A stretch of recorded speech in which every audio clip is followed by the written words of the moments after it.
ভাগনাই মারামারি করছি।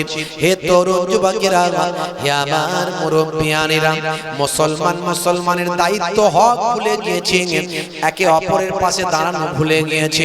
ভাই আমার, দোস্ত আমার, আল্লাহর নবী বলেন, আল মুসলিমু মান সালামাল মুসলিমুনা মিন লিসানিহি ওয়া ইয়াদিহি। ওই ব্যক্তি মুসলমান নয় যার হাতের দ্বারা, যার জিহ্বার দ্বারাই অন্য ভাই কষ্ট পায়। আপনি কাউকে মুখ দিয়েও কষ্ট দিতে পারেন না, আপনি কাউকে হাত দিয়েও কষ্ট দিতে পারেন না। তার জায়গায় মুসলমান এক ভাই আর এক ভাইকে মারছে। কথা ঠিক না ভুল বলেন? আজকে তাকিয়ে দেখুন চারিদিকে কি হচ্ছে না হয়নি কি জি? অন্য কাউকে মারতে হয়নি, নিজের ভাই ভাইকে মারছে। আপনার মত, আপনার আদর্শ, আপনার কালচার আলাদা হতে পারে, আপনার আকীদা, আপনার সিলসিলা, আপনার মাযহাব, আপনার দল, আপনার পার্টি আলাদা হতে পারে, কিন্তু তা বলে কেন একে অপরের গায়ে হাত তুলবো? আপনি কি মুসলমান হতে পারছেন? পারছেন না। হে তরুণ যুবকেরা, হে আমার বন্ধুরা, শুনে রেখে দিন বাবা, জেনে রেখে দেন। হে আমার ভাইয়েরা, শুনে রেখে দেন। হে মুসলমান, একটু লক্ষ্য করুন, আগের জামানাতেও এইভাবে হতো, আইয়ামে জাহিলিয়াত যুগেও এইভাবে হতো। মানুষ মানুষকে মেরে ফেলতো। একটা কুকুর কুকুরকে মেরে ফেলে না, একটা হাতি হাতিকে মেরে ফেলে না, একটা গরু গরুকে মেরে ফেলে না, কিন্তু একটা মানুষ আর একটা মানুষকে মেরে ফেলে। এই জন্য মানুষ হলো চতুষ্পদ জন্তুর থেকেও আরো নিকৃষ্ট। আবার যদি একটা মানুষ হাজার মানুষকে বাঁচাতে পারে, আপনারা দেখেছেন এই কয়েকদিন আগে বাইরে আবার জাহাজ ডুবি হয়েছিল। হে তরুণ যুবকেরা, বন্ধুরা আমার শুনেন, এই ভারতবর্ষের বুকে জাহাজ ডুবি হয়েছিল। জাহাজ ডুবি সেই বেড়াতে যাচ্ছিল মানুষজন, ভাই আমার, জাহাজটা ডুবে গিয়েছিল। এই জাহাজ ডুবিতে একটা ছবি ভাইরাল হয়েছিল, আপনারা দেখেছেন। একটা ছবি ভাইরাল হয়েছিল, মা তার সন্তানকে বুকে নিয়ে মারা গেছে। এই ছবিটা আপনারা দেখেছেন, ইন্টারনেটে সোশ্যাল মিডিয়ায় ভাইরাল হয়েছে। এই যুবকেরা, মা তার সন্তানকে বুকে নিয়ে মারা গেছে, অথচ মায়ের শরীরে লাইফ জ্যাকেট পরা ছিল। মা যদি সন্তানকে ছেড়ে দিত পানিতে, তাহলে মা অনায়াসে বেঁচে যেত। হে যুবকেরা, কিন্তু মা তার সন্তানকে ছাড়েনি, মা বুকের ভিতর জাপটে ধরেছিল। ওই অবস্থায় মার সন্তান মারা গেছে। আপনারা দেখেছেন, ছবিটা ভাইরাল হয়েছে বাবা। হে তরুণ যুবকেরা, মা তো মাই হয়, সে হিন্দু হোক আর মুসলমান হোক, খ্রিস্টান হোক আর জৈন হোক, মা তো মাই হয়। যে অন্যের মাকে সম্মান করে না, সে নিজের মাকেও সম্মান করতে পারে না। হে তরুণ যুবকেরা, বন্ধুরা আমার শুনেন, হে যুবকেরা, হে আমার মুরব্বিয়ানেরা, এমন সময় একটা মুসলিম ঘরের সন্তান, ভাই আমার, সে যখন দেখতে পেল যে একটা ট্রলার ডুবি হয়েছে, একটা নৌকা ডুবি হয়েছে, অনেক মানুষ ডুবে গিয়েছে, সেই মুসলিম ঘরের সন্তানটির নাম হলো রমজান। ভাইরা আমার, সঙ্গে সঙ্গে 30 ফুট উঁচু থেকে লাফ দিয়ে সেই নদীতে পড়েছে। নদীতে পড়ে অন্তত প্রায় 6 জনকে সে তার সাধ্যমতো তুলেছে, বাঁচিয়েছে। তার দ্বারাতে 6টা মানুষের জীবনটা বেঁচেছে। এই হলো মানুষ। এই মানুষ হলো পৃথিবীর শ্রেষ্ঠ জীব। তাহলে মানুষ পৃথিবীর শ্রেষ্ঠ জীব হয়, আবার মানুষই হয় সবচেয়ে নিকৃষ্ট। কোন মানুষটা শ্রেষ্ঠ আর কোন মানুষটা নিকৃষ্ট আপনাকে ভাবতে হবে। আশরাফুল মাখলুকাত, সৃষ্টির শ্রেষ্ঠ জীব হলো এই মানুষ। লাকাদ কাররামনা বানি আদম। আল্লাহ বলছেন, আমি আদমের আওলাদকে উচ্চ মর্যাদা, উচ্চ সম্মান দিয়েছি। আবার আল্লাহ বলছেন, এই মানুষই হলো চতুষ্পদ জন্তুর থেকেও নিকৃষ্ট। ভাইরা আমার, তার থেকেও নিকৃষ্ট। এই মানুষ কারা? আজকে দেখুন, এই ভোটের পরে, রেজাল্টের পরে অনেক জায়গায় মুসলিম পাড়ায় অন্য কাউকে আসতে হয়নি, মুসলমানকে মারছে।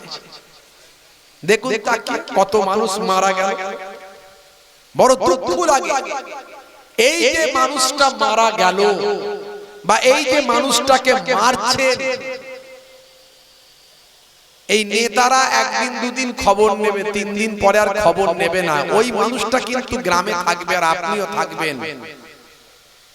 যদি কাউকে মেরে ফেলেন, তার বাপ আছে, তার মা আছে, মাটা তার সন্তান হারা হয়ে যাবে, স্ত্রী বিধবা হয়ে যাবে, তার সন্তান থাকলে পিতা হারা হয়ে যাবে। ভাইরা আমার, তার পরিবারটা অসহায় হয়ে যাবে, সেই পরিবারটা কেঁদে কেঁদে অস্থির হয়ে যাবে। বাচ্চাটা বাপ বাপ, আব্বা কোথায়, আব্বা কোথায়, বাবা কোথায় বলে চিৎকার করবে। আরে ভাই, ও মুসলমান না হিন্দু সে তো পরের কথা, আগে তো মানুষ। একটা মানুষকে আপনি আঘাত করছেন, তার রুজি রুটিতে আঘাত করছেন, তার পেটে আঘাত করছেন, এক ভাই আর এক ভাইকে কষ্ট দিচ্ছেন। এটা কখনোই কাম্য নয়, এটা ইসলাম কখনো বলেনি। আপনি মুসলমান হতে পারবেন না যদি আপনার মুখের দ্বারায়, হাতের দ্বারায় কোনো ভাইকে কষ্ট দেন। ইসলামটা বুঝতে হবে। ইসলাম সম্পর্কে ভুল বার্তা মানুষের কাছে ছড়ানো হচ্ছে। কোরআন মাজিদ পড়ুন, মোবাইলে ডাউনলোড করে নিয়ে তার মানেটা দেখুন কি লেখা আছে। কোরআন মাজিদে হিংসার কথা লেখা না, শান্তির কথা লেখা আছে, সম্প্রীতির কথা লেখা আছে।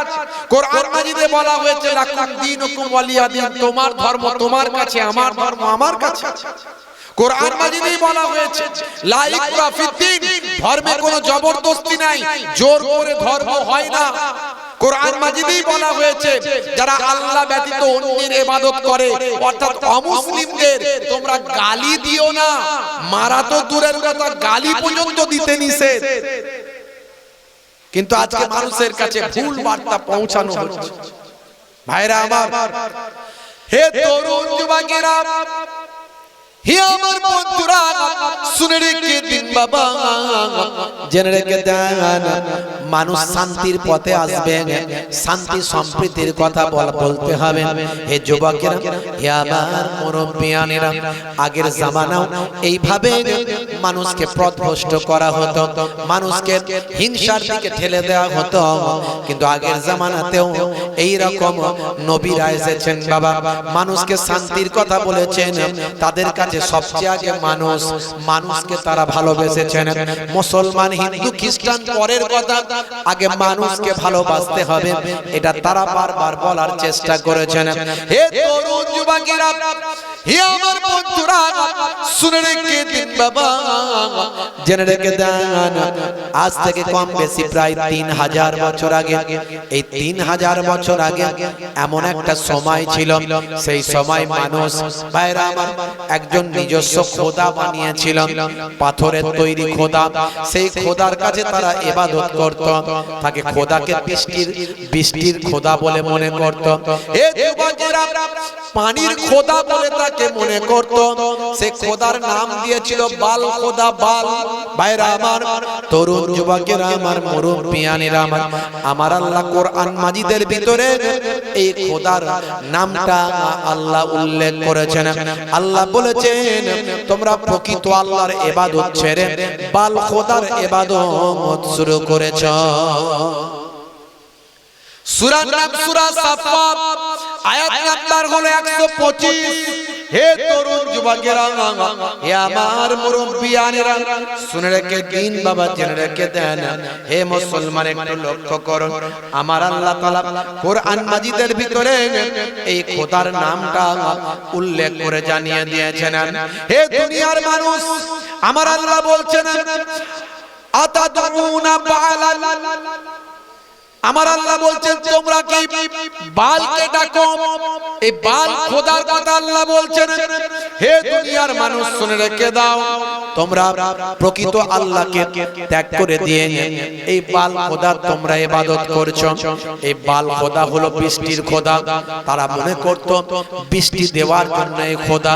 আপনারা একটু যদি লক্ষ্য করেন দেখবেন, এপিস্টাইন ফাইল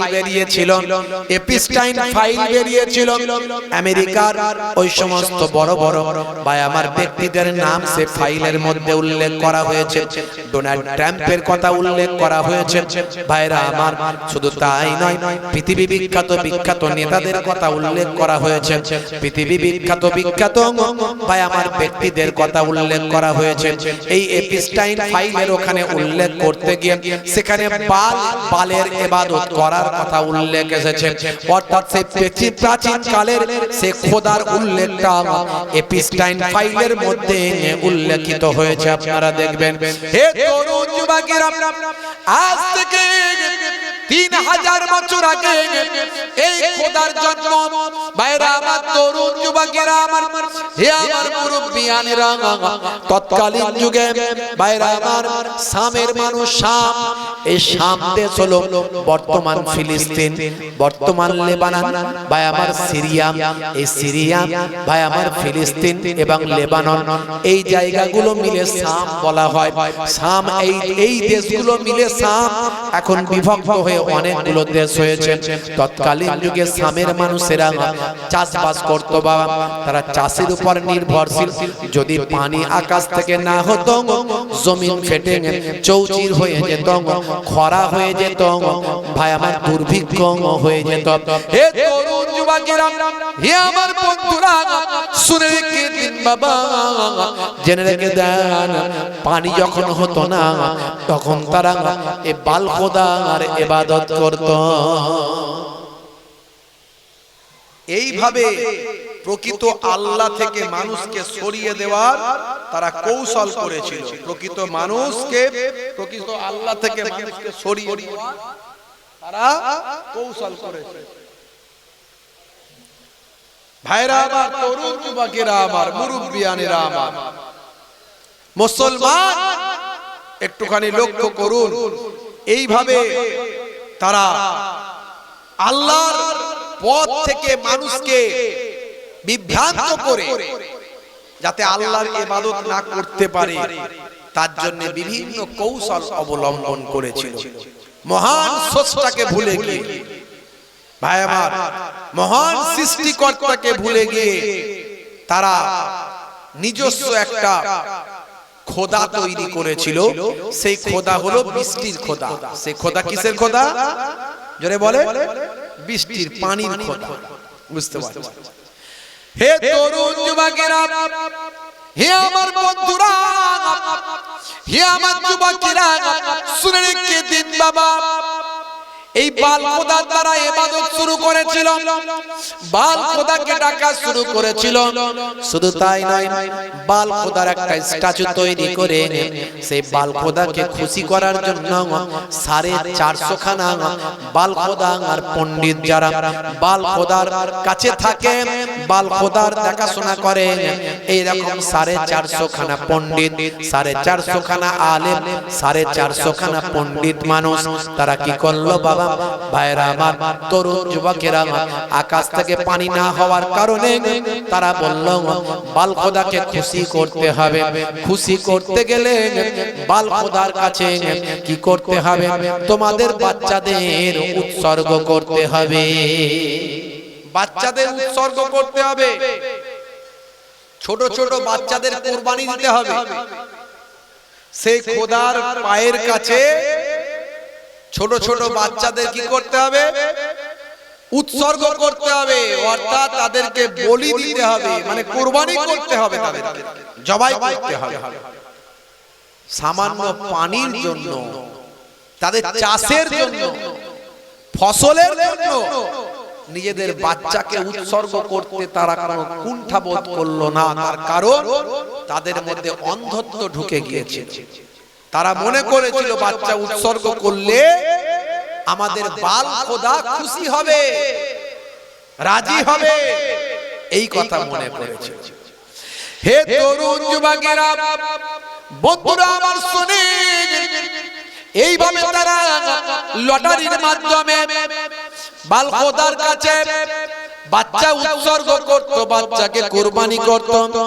আর যখন বাচ্চা চিৎকার করত, বাচ্চা যখন কান্নাকাটি করত বাবা, এমন সময় তারা ভাই আমার ড্রাম বাজাতো, ড্রাম বাজাতো, সিঙ্গাই ফুঁক দিয়ে বাঁশি বাজাতো, যাতে করে বাচ্চার কান্নার আওয়াজ বাচ্চার বাপ মায়ের কানে না যায়। হে তরুণ যুবকেরা, হে আমার মুরব্বিয়ানেরা, শুনে রেখে দিন বাবা, জেনে রেখে দেন। অথচ ইসলামে বলা হলো, ইসলাম জানিয়ে দিল তোমরা তোমাদের সন্তানকে লালন পালন করো, উচ্চ শিক্ষায় শিক্ষিত করো এবং পড়াশোনা শিক্ষার মধ্যে দিয়ে কাটাও। হে যুবকেরা, আল্লাহর নবী বলেছেন তালাবুল ইলমি ফারিদাতুন আলা কুল্লি মুসলিমিনা মুসলিমাত, প্রত্যেকটা নর নারীর জন্য ইলম জ্ঞান অর্জন করা হলো ফরজ ফরজ ফরজ। যেমন নামাজ পড়াও ফরজ, রোজা রাখাও ফরজ, ইলম জ্ঞান অর্জন করাও মুসলমান তোমাদের ফরজ। জ্ঞান অর্জন করা ফরজ। আমরা ছোটবেলায় বাচ্চাদেরকে কাজে দিয়ে দিই, এই ছেলেটা একটু ইনকাম করতে পারে, যা বাবা ইনকাম করে খাওয়া। আর বাপ একটু যেই বয়স হলো অমনি কাজ থেকে রিটায়ার নিয়ে নিচ্ছে, রিটায়ার্ড, আর কাজ করবে না, বসে বসে খাবে আর বকনি দেবে। সন্ধ্যা হলে চায়ের দোকানে গিয়ে বসবে, ঘন্টার পর ঘন্টা সময় কাটাবে। বুঝতে পারছেন? এইভাবে দিন রাত কাটিয়ে দেবে। ভাইরা আমার, তরুণ যুবকেরা আমার, মুরব্বিয়ানেরা আমার, অথচ ইসলাম বলেছিল যতক্ষণ তোমার শরীরে ক্ষমতা থাকবে ততক্ষণ তুমি পরিশ্রম করো, খাটো, নিজে হালাল ইনকাম করো, আর সন্তানকে সুশিক্ষায় শিক্ষিত করো। তার যদি ব্রেন মেধা ভালো হয়, তাকে আইএস আইপিএস ডব্লিউবিসিএস অফিসার করো, ডাক্তার ইঞ্জিনিয়ার করো, আলেম মাওলানা হাফেজ কারি করো। হ্যাঁ, সবাইকেই যে হাফেজ কারি করতে হবে এমনটা নয়। বাপের 5টা ছেলে 5টাই নাকি হাফেজ, 5টাই নাকি মাওলানা। নিশ্চয় হাফেজ কারি মাওলানা ভালো, একে তো খারাপ বললে আমার ঈমান চলে যাবে। কথা ঠিক না ভুল? খারাপ তো বলতে পারবো না, কিন্তু সমাজে কোনটা দরকার? আপনি 2টো ছেলেকে হাফেজ কারি মাওলানা করুন, কিন্তু বাকি 3টে ছেলেকে ওই প্রাথমিক দিনের এলেমটা দিয়ে, প্রাথমিক দিনের জ্ঞান, ইসলামের জ্ঞান, কোরআন হাদিসের জ্ঞান, হারাম হালালের জ্ঞান, এটা তো হুজুরের কাছে গেলেই হবে, মাওলানার কাছে 2 বছর গেলেই হবে। তার মেধা বুদ্ধিটাকে কাজে লাগিয়ে সেটাকে ডব্লিউবিসিএস অফিসার করুন, আইএস আইপিএস করুন, তবে তো সেই ছেলেটা এসে ডিএম হবে, এসডিও হবে, বিডিও হবে। কথা ঠিক না ভুল বলেন? সেই ছেলেটা দরকার আছে না নাই? সেই ছেলেটা দরকার আছে না নাই? তাহলে IS IPS WBCS doctor engineer higher educated দরকার আছে, আর আলেম ওলামা বক্তা হুজুরের দরকার আছে। যোগ্য মানুষ তো কম, অযোগ্যতে সমাজ ভরে গেছে। এই জন্য আজকে আমাদের মুসলিম সমাজ বিভ্রান্ত, কি করবে ঠিক করতে পারছে না, সঠিক গাইডলাইন পাচ্ছে না, সঠিক পথে চলতে পারছে না। সঠিক পথে আপনাকে আমি চালাতে পারবো না, কেউ পারবে না, একমাত্র পারবে আল্লাহ এবং রাসূল। তার জন্য সঠিক পথের আপনাকে দিশাটা পেতে হবে কোরআন এবং হাদিস পাক। কিন্তু এই কোরআন আর হাদিস পাকটাকে সঠিকভাবে বোঝানোর লোকের বড় অভাব, বোঝানোর লোকের বড় অভাব। ভাইরা আমার, তরুণ যুবকেরা আমার, আমার আল্লাহ এই জন্য বলছেন, বান্দা, হে দুনিয়ার মানুষ শোনো, হে আমার মুরব্বিয়ানেরা শুনে রেখে দেন, হে আমার বন্ধুরা খেয়াল রাখুন। আমার আল্লাহ কোরআন মাজিদের ভিতরে বললেন, ইয়া আইয়ুহাল্লাযীনা আমানু লা তুলহিকুম আমওয়ালুকুম ওয়ালা আওলাদুকুম আন যিকরিল্লাহ ওয়া মান ইয়াফআল যালিকা ফাউলাইকা হুমুল খাসিরুন।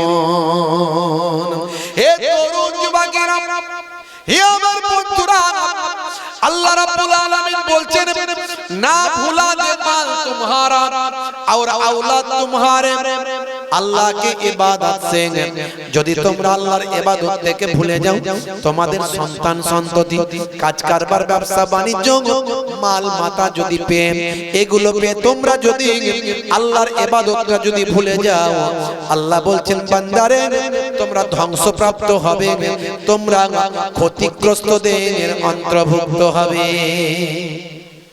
ভালো করে বুকে হাত দিয়ে চিন্তা করুন তো আপনাদের বসিরহাট এলাকার ব্যাপারটা আলাদা অন্যান্য জায়গায় দেখছি তো 100 জনের 80 জন 90 জন বেনামাজি 5 ওয়াক্ত নামাজ তো পড়েই না জুম্মার দিনেও অনেকে আবার বেনামাজি তাহলে গজব আসবে না আসবে না জোরে বলেন মনে দুঃখ করার তো কিছু নাই কোনো বিষয়ে কোনো দুঃখ করবেন না ভালো মন্দ যাই হোক কোথা থেকে হচ্ছে জোরে বলেন আরে এটা তো আমাদের ঈমান নাকি গাছের একটা পাতাও আল্লাহর হুকুম ছাড়া নড়ে না কথা ঠিক না ভুল বলেন গাছের একটা পাতাও আল্লাহর বিনা হুকুমে নড়ে হ্যাঁ জোরে বলেন নড়ে নড়ে না তাহলে এখন যা কিছু হচ্ছে কি হচ্ছে আমি সেটা বলছি না আপনারা সবাই জানেন তো যা কিছু হচ্ছে আল্লাহর হুকুম ছাড়াই হচ্ছে মনে হচ্ছে নাকি হচ্ছে আল্লাহর হুকুম ছাড়া হচ্ছে দুঃখ কিসে যা হবে মেনে নিতে হবে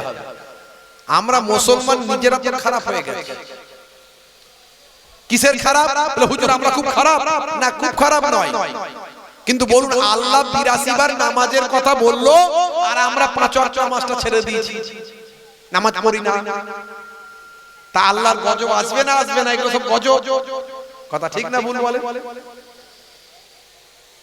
নবীর সুন্নাত আমাদের মধ্যে নাই নবী যে আখলাক চরিত্রের কথা বলেছে সেগুলো আমাদের মধ্যে নাই আগেকার যুগে ওই সময় মানুষের আখলাক যেমন পাল্টে গিয়েছিল চরিত্র পাল্টে গিয়েছিল নবীরা এসে হেদায়েত করতে পারছে না নবীরা এসে হেদায়েত করতে পারছে না আর এখন আলেম ওলামারা বক্তারা হুজুররা বলে বলে মাথা খারাপ কাজ হচ্ছে না নামাজি বানাতে পারছে না রাসূলের সুন্নাত ওয়ালা হতে পারছে না তাকওয়া ওয়ালা করতে পারছে না মানুষ দুনিয়া দুনিয়া করে পেরেশান দুনিয়ার মোহে পড়ে গেছি আমরা ভাইরা আমার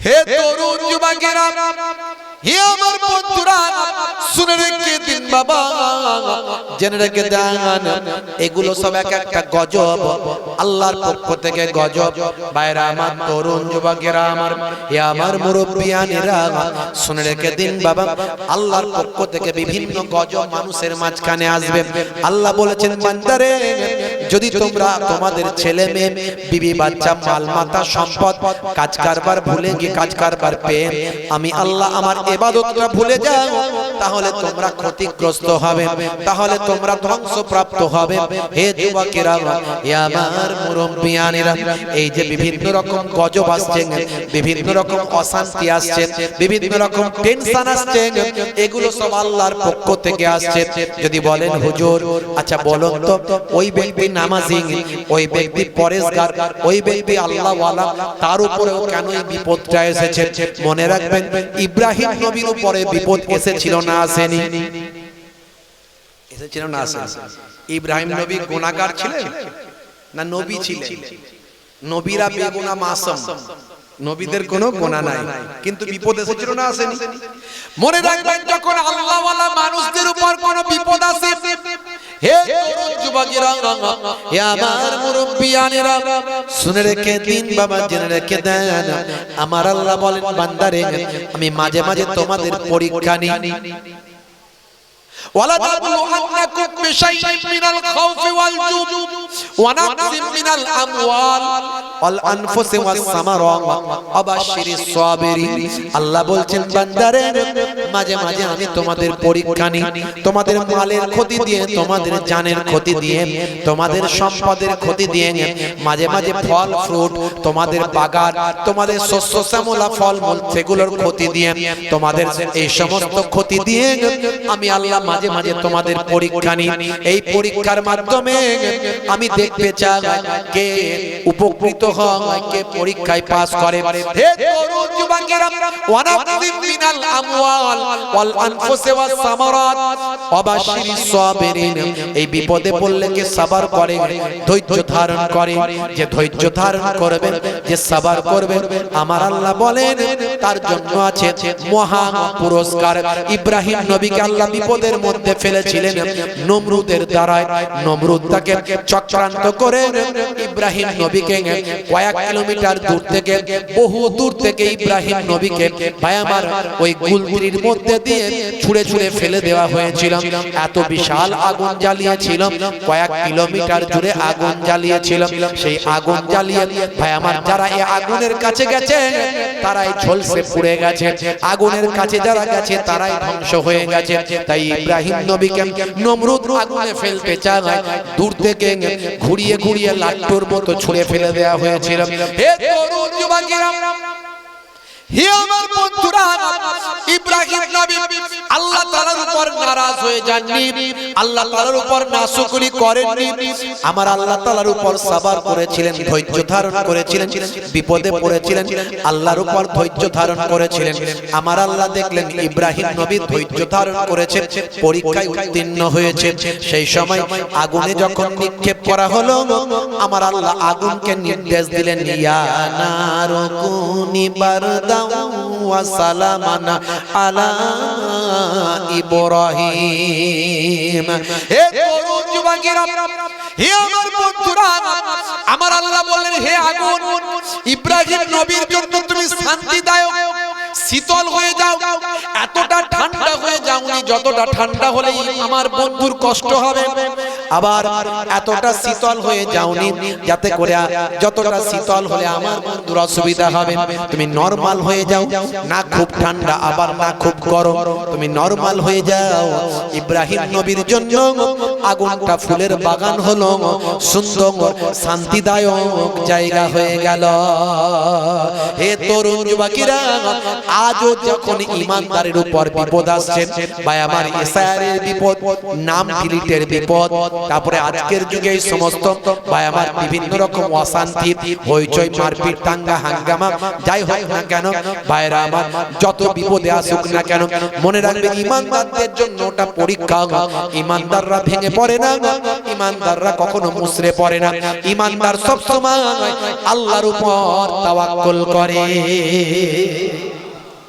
আল্লাহ বলছেন, বান্দা তুমি যদি আমার উপর ভরসা করো, আমি তোমার এই সিচুয়েশন, এই সমস্যা আস্তে আস্তে কাটিয়ে দেব। তুমি চিন্তা করো না, ভয় পেও না, তুমি আমার ইবাদত করো, নামাজটা পড়ো, আমার রাসূলের সুন্নতের তাবেদারি করো। আল্লাযী আত'আমাহুম, ক্ষুধা লাগলে আমি আল্লাহই তোমাকে খাওয়াবো। ওয়া আমানাহুম মিন খাউফ, আর যখন তোমরা ভয় পাবে, ভীত হবে, আমি আল্লাহ তোমাদের ভয়, ডর, খাউফ, কষ্টটাকে দূর করে দেব। জোরে হবে না ভাইরা আমার, তরুণ যুবকেরা আমার। আর কয়েক মাস পরে ইউরোপের গবেষণা কেন্দ্রগুলো থেকে খবর আসছে, ইউরোপের ভাই আমার আবহাওয়া দপ্তরগুলো গবেষণা করেছে, আর কয়েক মাস পরে আসছে ইআই নিনো, প্রচন্ড গরম, তারা নাম দিয়েছে ইআই নিনো, সুপার ইআই নিনো। এই প্রচন্ড গরম যেটা 188 বছর পর আবার পৃথিবীতে আসছে।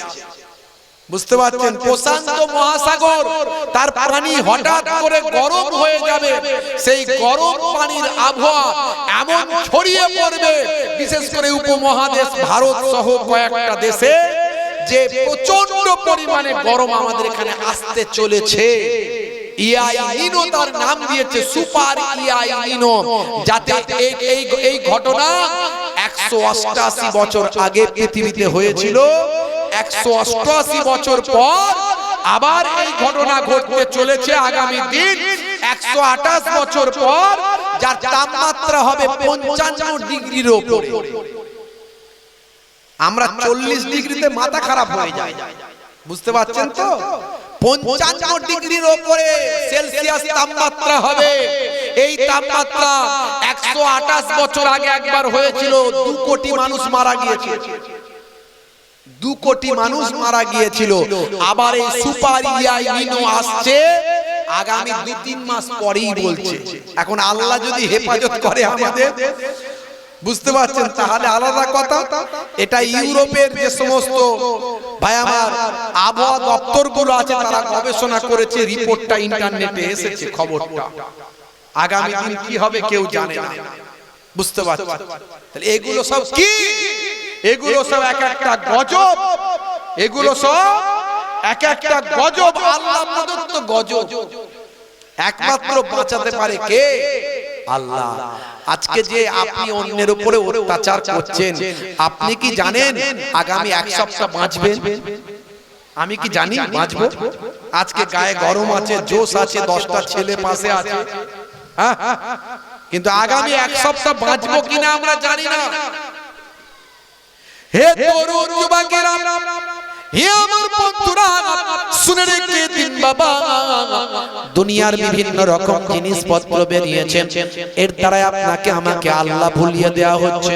এই মোবাইল তার মধ্যে একটা, কিন্তু মোবাইলটাকে ভালো কাজে ব্যবহার করুন। আমি এর আগে অনেকবার বলেছি, মোবাইলটার মধ্যে আছে নামাজ, মোবাইলটার মধ্যে আছে কোরআন মাজিদ, মোবাইলের মধ্যে আছে নবীর হাদিস, নবীর জীবনী, মোবাইলের মধ্যে আছে বিভিন্ন নবীদের জীবনী ঘটনা, মোবাইলটার মধ্যে আছে ওয়াজ নসিহত গজল, বিভিন্ন রকম ভাই আমার খবর।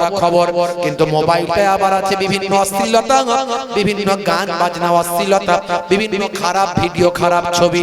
হে তরুণ যুবকেরা, বিভিন্ন রকম গেম আছে মোবাইলে, free fire, PUBG, online game, ঘন্টার পর ঘন্টা মুসলমানের ছেলে সময় কাটায়। হে যুবকেরা, আজকে আপনি ফিরে আসুন, আল্লাহর পথে ফিরে আসুন। এই মোবাইল আপনাকে আল্লাহর পথ থেকে দূরে সরিয়ে দিচ্ছে। ভাইরা আমার, দুনিয়ার কাজকর্ম, দুনিয়ার মাল মাতা সম্পদ, বাপ মা সন্তান, কাজ কারবার, ব্যবসা বাণিজ্য, ঘর বাড়ি আপনাকে আল্লাহর পথ থেকে সরিয়ে দিচ্ছে। এগুলি হলো সবচেয়ে বড় বাধা। সব করবেন আপনি, কিন্তু আল্লাহর পথ থেকে সরে গিয়ে নয়। এটা একটা কৌশল, এটা একটা চক্রান্ত।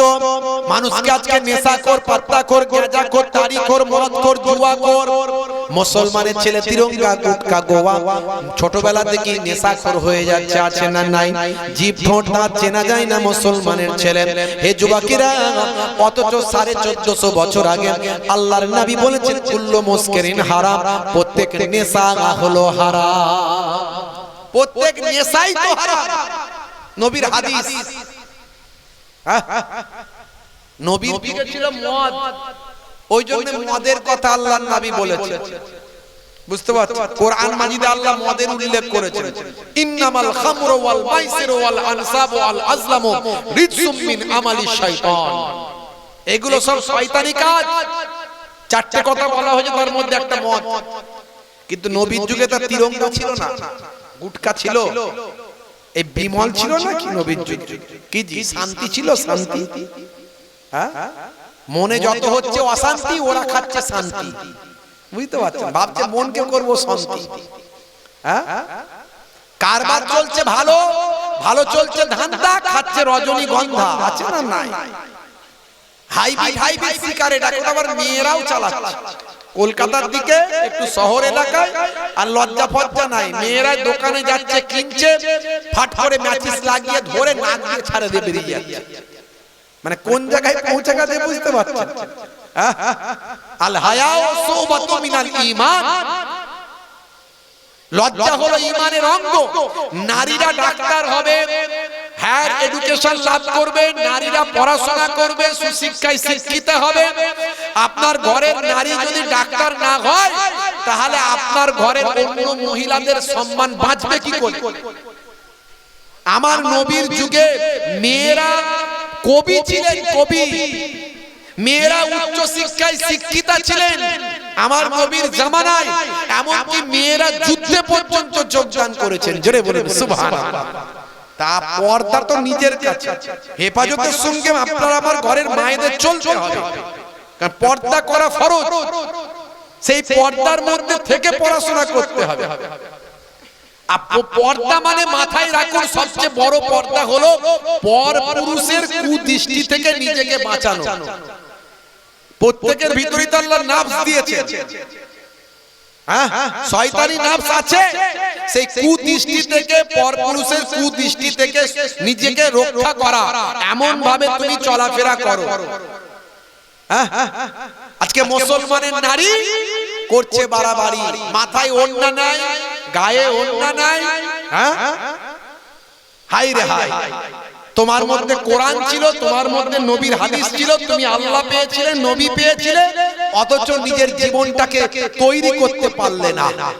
আর আজকে সানা আলী খান একজন নায়িকা, 15 বছর ধরে একজন নায়িকা, কোটি কোটি টাকার মালিক হয়েছিল, হাজারো পুরুষের সঙ্গে নাচ গান করেছিল, স্বল্প পোশাক পরে শরীর প্রদর্শন করে কোটি কোটি টাকা ইনকাম করে সেলিব্রিটি হয়েছিল। তার একটা অটোগ্রাফ নেওয়ার জন্য লোকে পেরেশান। এক সময় সে বুঝতে পারলো যে পৃথিবী থেকে আমাকে চলে যেতে হবে। ইসলাম কত সুন্দর ভাবে জীবন ব্যবস্থা শিখিয়েছেন, নবী কত সুন্দর আমাকে দ্বীন দিয়ে গেছে, কোরআন কত সুন্দর আমাকে গাইডলাইন দিয়েছে, আল্লাহর নবী কত সুন্দর আমাকে পথ দেখিয়েছে। হায় রে হায়, আমি এতদিন ভুল কাজ করেছি। সানা আলী খান নতুন করে আবার তওবা করে এখন হিজাবওয়ালা, বোরকাওয়ালা, হিজাবওয়ালা, পর্দাওয়ালা, আল্লাহওয়ালা হয়ে হজ করে সংসার ধর্ম করে একজন মুফতি সাহেবকে বিবাহ করে, ব্যবসায়ী মুফতি সাহেব আবার ব্যবসাদার। আমরা মনে করি মুফতি মানে সে শুধু ওয়াজি করবে, ব্যবসা করবে না, এটা ভুল ধারণা। প্রত্যেক নবীরা কোনো না কোনো ব্যবসা বাণিজ্য করতেন। আর আমাদের এখন কিছু হুজুর বেরিয়েছে, সব মৌলানা মুফতি, মৌলানা সাহেব, মুফতি সাহেব, মৌলী সাহেব, পীর সাহেব, সুবি সাহেব, দরবেশ সাহেব, এরা মনে করে ওয়াজটাই আমার শুধু লাইন, আর কিছু করলে হবে না, যা হবে ওয়াজ দিয়ে। বুঝতে পারছেন তো? প্রত্যেক নবীরা কোনো না কোনো কাজ করেছে, কোনো না কোনো কাজ করেছেন। তো মুফতি আনাস গুজরাটের ব্যবসায়ী, তাকে বিবাহ করেছে সানা আলী খান। বুঝতে পারছেন ভাইরা আমার ঘরের মায়েরা, আপনি পর্দা ছেড়ে দেবেন না, হেফাজতের মধ্যে চলুন, কিন্তু আপনাকে শিক্ষিত হতে হবে, আপনাকে উচ্চ শিক্ষায় শিক্ষিত হতে হবে। সময় বদলে গেছে, পরিস্থিতি বদলে গেছে। আপনি যদি পিছিয়ে থাকেন, আপনাকে আরো পিছিয়ে রাখা হবে। কিন্তু আপনার বিবাহের পর আপনার স্বামীর খেদমত করা আপনার জন্য ফরজ, এটা মাথায় রাখতে হবে। স্বামীর ইজ্জত স্ত্রীর উপরে দেওয়া হয়েছে। আপনি ভাববেন তাহলে নারীদের অসম্মান করা হলো নাকি? না, আবার মায়ের সম্মান সবচেয়ে উপরে। মায়ের পায়ের তলায় সন্তানের জান্নাত বলে দেওয়া হয়েছে। ইসলামে কাউকে ছোট করা হয়নি, বুঝতে হবে। হে তরুণ যুবকেরা, হে আমার বন্ধুরা, শুনে রেখে দিন বাবা, জেনে রেখে দেন। হে মুসলমান, একটু লক্ষ্য করুন ভাইরা আমার, তরুণ যুবকেরা, এই বাল দেবতাকে খুশি করার জন্য সন্তানকে উৎসর্গ করা হতো, বলি দেওয়া হতো। হে যুবকেরা, হে আমার মুরব্বিয়ানেরা, সেই সময় হযরতে ইলিয়াস আলাইহিস সালাম একজন পয়গম্বর, আজ থেকে কম বেশি 3000 বছর আগের কথা বলছি। হযরতে ইলিয়াস নবীর জামানার কথা বলছি। ইলিয়াস নবী ওই সমস্ত মানুষদেরকে, বনি ইসরাইলের ওই সমস্ত মানুষদেরকে বলতে লাগলেন, হে বনি ইসরাইলের মানুষেরা, তোমরা এই সমস্ত অন্যায় কাজ করো না, তোমাদের সন্তানদেরকে এইভাবে জবাহ করো না, হত্যা করো না, বলি দিও না, তোমাদের সন্তানদেরকে এইভাবে একটা পাথরের কাছে উৎসর্গ করো না, কারণ মহান আল্লাহর ইবাদত করো। তোমার আল্লাহ কখনো চাইনি এইভাবে তুমি সন্তানকে উৎসর্গ করে দেবে। হে তরুণ যুবকেরা, হে আমার মুরব্বিয়ানেরা, শুনে রেখে দেন, জেনে রেখে দেন। এমন সময় তারা বলল, না না না, তোমাকে প্রমাণ দেখাতে হবে, তোমাকে এর নমুনা দেখাতে হবে, তোমাকে এর প্রমাণ দেখাতে হবে। হযরতে ইলিয়াস আলাইহিস সালাম সেই সময় বললেন, ঠিক আছে, যদি আমার কাছে প্রমাণ পেতে চাও, আমার কাছে নমুনা পেতে চাও, যদি আমার কাছে এর প্রমাণটা দেখতে চাও, তাহলে চলো এই বাল দেবতা, বাল প্রভুর, বাল খোদার ভাই আমার নির্ধারিত যে ভাই আমার এই পাহাড়, এই বাল দেবতার পাহাড়, বাল খোদার পাহাড়, সেই পাহাড়ে চলো তুমি, যেটাকে বাল দেবতার, বাল খোদার পাহাড় বলে নির্ধারিত করা হয়েছিল। সেই পাহাড়ে ওঠো, সেই পাহাড়ে গেলেই আমি তোমাদের নমুনা খানা দেখিয়ে দেব।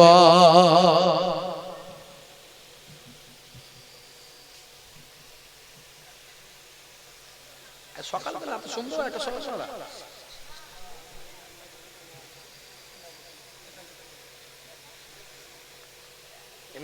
মুখে নয় তো, মানে ধার বাকি তো নয় তো, না না।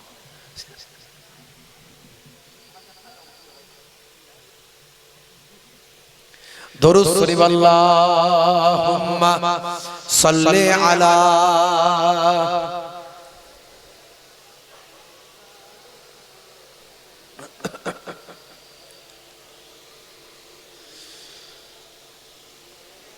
হে তরুণ যুবকেরা, যখন বাচ্চাদেরকে মায়ের আঁচল থেকে কেড়ে নেওয়া হচ্ছে তখন বাচ্চারা চিৎকার করে কাঁদছে। হযরত ইলিয়াস আলাইহিস সালাম এগুলো সহ্য করতে পারলেন না, এগুলো নিষেধ করলেন। ওই সমস্ত বনি ইসরাইলের মানুষগুলো মানতে চাইলো না। আহারে মা, মায়ের বুক থেকে কেড়ে নিয়ে সন্তানকে ওই বালখোদা পায়ের তলায় উৎসর্গ করা হচ্ছে। মায়ের তুলনা হয় না বাবা। এই যে বললাম ভাই আমার, এক সপ্তাহ আগে যে জাহাজ ডুবিটা হলো ভাইরা আমার, তরুণ যুবকেরা, সেদিনও মা তো মাই হয়। হিন্দু হোক, মুসলিম হোক, খ্রিস্টান হোক, জৈন বৌদ্ধ হোক, মা তো মাই হয়। মায়ের তুলনা হয়নি আর হবে না। হে যুবকেরা, সন্তানটাকে ছাড়লো না, মা পর্যন্ত নিজের জীবনটা উৎসর্গ করে দিল। অথচ মা লাইফ জ্যাকেটটা পরেছিল। মা যদি ইচ্ছা করত সন্তানকে ছেড়ে দিলি মায়ের জীবনটা বেঁচে যেত। হে তরুণ যুবকেরা, এই জন্য 1450 বছর আগে আল্লাহর নবী বলেছেন, ইজহাব ফাআকরিমহা ফাইন্নাল জান্নাতা তাহতা রিজলাইহা। যাও তোমার মায়ের সম্মান করো, তোমার মায়ের ইজ্জত করো, কারণ তোমার মায়ের পায়ের তলায় তোমার জান্নাত। জোরে হবে না? মা বাপ মাকে কষ্ট দেবেন, বাপ মাকে দুঃখ দেবেন না। নামাজটা পড়ুন, রাসূলের সুন্নতগুলো মানুন, বাপ মায়ের খেদমত করুন, ছোটদের স্নেহ করুন, বড়দের সম্মান করুন, প্রতিবেশীর সঙ্গে ভালো ব্যবহার করুন। হিন্দু, খ্রিস্টান, জৈন, বৌদ্ধ যেই হোক না কেন, মানুষ হিসাবে সবাই একে অপরের ভাই। সব আদম নবীর সন্তান, রক্তের সম্পর্কে সারা পৃথিবীর মানুষ একে অপরের ভাই। সেই মানুষকে ভালোবাসুন আর মাকে কষ্ট দেবেন না। अगर माँ न होती ज़मीन पर न आता, जो आंचल न होता कहाँ सर छुपाता। अगर माँ न होती ज़मीन पर न आता, जो आंचल न होता कहाँ सर छुपाता। अगर माँ न होती ज़मीन पर न आता, जो आंचल न होता कहाँ सर छुपाता। मेरा लाल कहकर पुकारा है मुझको, मेरा लाल कहकर पुकारा है मुझको, खुद भूखे रहकर खिलाती है मुझको। जोरे হবে না, जोरे হবে না। যদি মা না হতো, যদি মা না হতো, জীবনটা না পেতাম। ওই আঁচল না থাকলে কোথায় সার লুকাতাম। যদি মা না হতো, জীবনটা না পেতাম। ওই আঁচল না থাকলে কোথায় সার লুকাতাম। যদি মা না হতো, জীবনটা না পেতাম।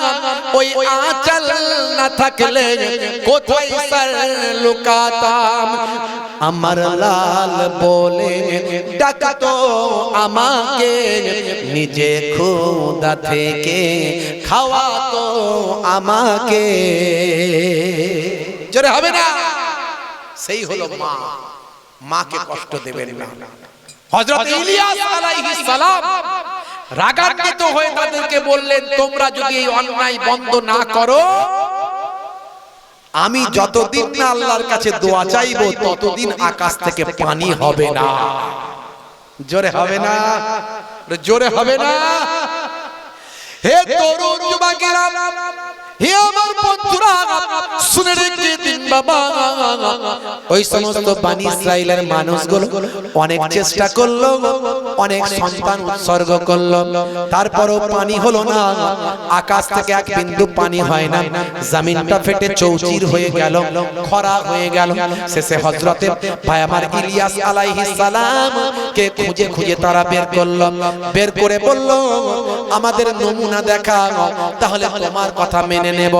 এমন সময় হযরতে ইলিয়াস আলাইহিস সালাম তাদেরকে বলেছিলেন চলো বাল পাহাড়ে চলে চলো, বাল দেবতার বাল খোদার পাহাড় যেটা, সেই পাহাড়ে চলো, সেখানে আমি তোমাদের নমুনা দেখাবো। হে তরুণ যুবকেরা, 450 খানা পণ্ডিত, বাল খোদার 450 খানা পণ্ডিত, হযরতে ইলিয়াস আলাইহিস সালাম এবং হাজার হাজার উৎসুক জনতা, তারা ওই পাহাড়ের উপর উঠে গেল।